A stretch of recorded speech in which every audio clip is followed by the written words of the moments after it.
മുഖ്യമന്ത്രിക്കെതിരെ സമസ്ത പോലീസ് മർദ്ദനങ്ങളിൽ രൂക്ഷ വിമർശനം. പോലീസിലെ ക്രിമിനലുകളെ ഒഴിവാക്കുന്നതിൽ വീഴ്ച, പോലീസ് ചരിത്രത്തിൽ കളങ്കം വീണു. സ്റ്റേഷനുകളിൽ നിന്ന് മനസാക്ഷി മരവിപ്പിക്കുന്ന കാഴ്ചകളെന്നും സുപ്രഭാതത്തിൽ വിമർശനം. വി എസ് രഞ്ജിത്ത് വീണ്ടും സമസ്ത സർക്കാരിനെതിരെ തിരിയുകയാണ്. ഇത്തവണ കസ്റ്റഡി മർദ്ദനത്തെ മുൻനിർത്തിയാണോ വിമർശനം?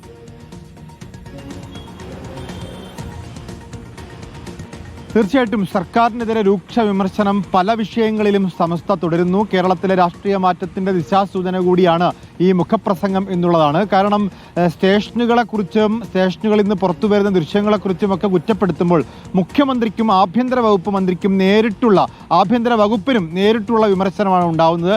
പോലീസ് സേനയുടെ സല്യൂട്ട് അല്ല വലുത്, ജനങ്ങളാണ് വലുത് എന്ന് മുഖ്യമന്ത്രി തിരിച്ചറിയണം.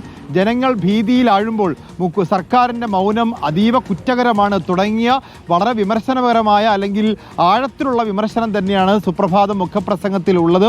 സർക്കാരിൻ്റെ ഈ കുറ്റകരമായ മൗനത്തിനെതിരെ, ആഭ്യന്തര വകുപ്പിൻ്റെ ഉത്തരവാദിത്തമില്ലായ്മയ്ക്കെതിരെ മുഖ്യമന്ത്രി വാക്കുപാലിച്ചില്ല തുടങ്ങിയ വിമർശനങ്ങളുണ്ട്. കാരണം ആഭ്യന്തര വകുപ്പ് മന്ത്രിയായി അദ്ദേഹം ചുമതലയേൽക്കുന്ന ഘട്ടത്തിൽ പോലീസിലെ ക്രിമിനലുകളെ വെച്ച് പൊറുപ്പിക്കില്ല എന്നായിരുന്നു മുഖ്യമന്ത്രി പറഞ്ഞത്.